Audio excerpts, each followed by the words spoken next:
Saya mau sampaikan kepada saudara bagaimana kita hari lepas hari menggenapi panggilan Tuhan dalam hidup kita. Karena ada rencana Tuhan bagi kita. Ya, tidak ada sesuatu yang kebetulan dalam hidup ini.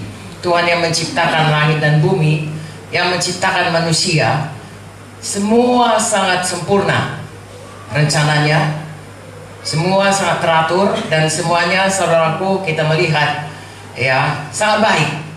Itu dituliskan dalam Alkitab.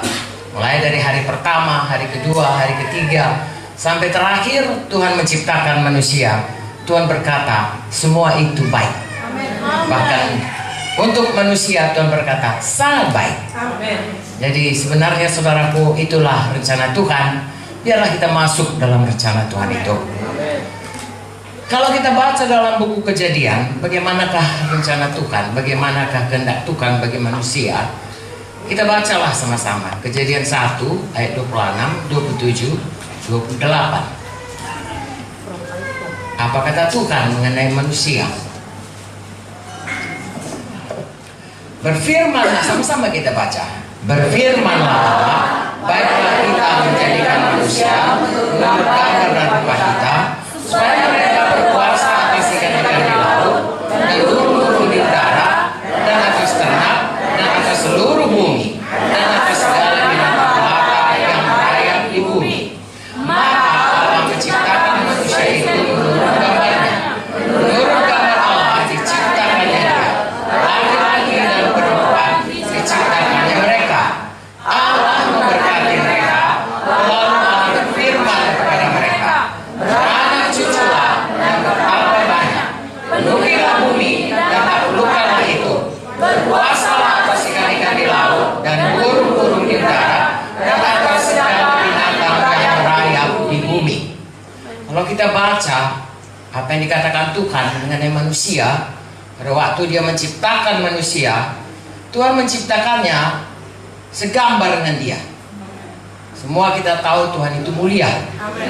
Dari itu semua kita diciptakan mulia, segambar dengan Tuhan. Sebabnya kemarin kita dengar semua manusia sudah berdosa dan kehilangan kemuliaan Tuhan. Begitu manusia berdosa, hilang kemuliaannya. Tetapi Tuhan itu adalah Tuhan yang tidak pernah gagal dalam rencananya. Kalau manusia mungkin kalau nggak masuk rencana A, masuk plan B, ya.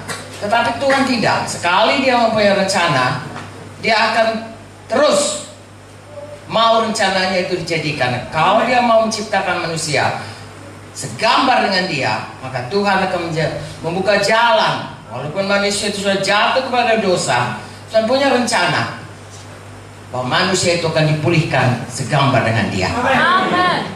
Sebabnya pada waktu manusia ini berdosa, saudara baca Kejadian 3, Tuhan berkata, walaupun sudah diusir, mau diusirlah waktu itu dari Taman Eden, Tuhan berjanji. Saya bacakan Kejadian 3 ayat 15.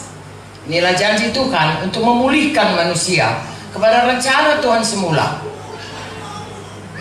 Begitu manusia berdosa, kehilangan kemuliaan Allah, diusir Taman Eden, ya, di bawah kutuk dan mati secara rohani.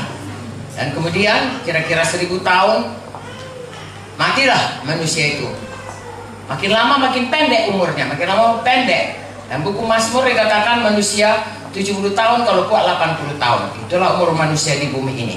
Tetapi Tuhan tidak mau manusia itu terhilang. Dia rencanakan manusia ini bersama dengan Dia di Taman Eden. Saudara baca bagaimana Tuhan dengan Adam bersekutu di Taman Eden sebelum Adam berdosa.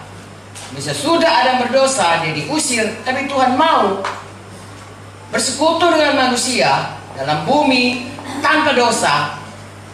Dan itu sudah gagal karena manusia sudah jatuh kepada dosa. Tapi Tuhan mau pulihkan itu kembali. Dan itu dimulai dengan janji Tuhan.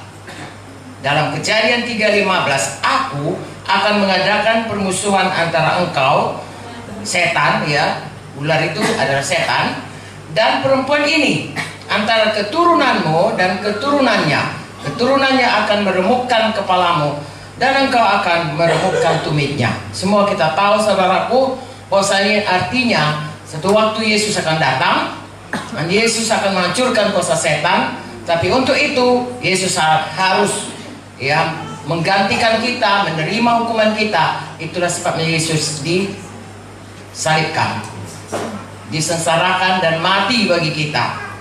Mengapa? Karena dosa manusia.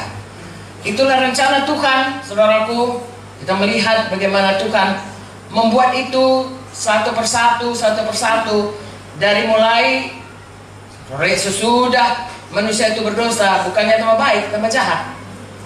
Sampai kepada zaman Nuh, Tuhan begitu sampai menyesal, saudaraku, menciptakan manusia, dikatakan, dan dia hancurkan semua, tapi dia mendapatkan seorang yang berkenan kepadanya, namanya Nuh. Dari Nuh itulah Tuhan membuka lagi ras manusia ini beserta dengan anaknya 3 orang, menantunya 3 orang, dan istrinya 8 orang. Mereka saudara memulai manusia baru lagi di muka bumi ini. Tapi kita lihat saudaraku, Nuh juga belum apa-apa sudah mabok, kemudian anaknya juga jahat, sehingga tidak bisa dipakai Tuhan keturunan ini. Satu waktu Tuhan memanggil Abram, dan Abram saudaraku, dia patuh, dia percaya kepada Tuhan, dan Tuhan memakai dia daripada keturunannya untuk memberkati bumi ini. Memang saudaraku, kalau dikatakan berkat Abraham, kita selalu berpikir berkat yang diberkati secara materi, diberkati secara kesehatan. Tapi berkat yang sesungguh-sungguhnya daripada Abraham adalah keturunannya memperanakkan Tuhan Yesus, yaitu Yesus anak Daud. Daud itu saudaraku turunan Abraham. Kalau kita baca silsilahnya, akhirnya dari Abraham turunlah Tuhan Yesus. Dari Tuhan Yesus itulah berkat turun kepada seluruh dunia ini. Amin saudaraku. Amen. Jadi Tuhan tidak pernah berhenti atau gagal dalam rencananya. Rencananya saudaraku digenapi melalui Tuhan Yesus.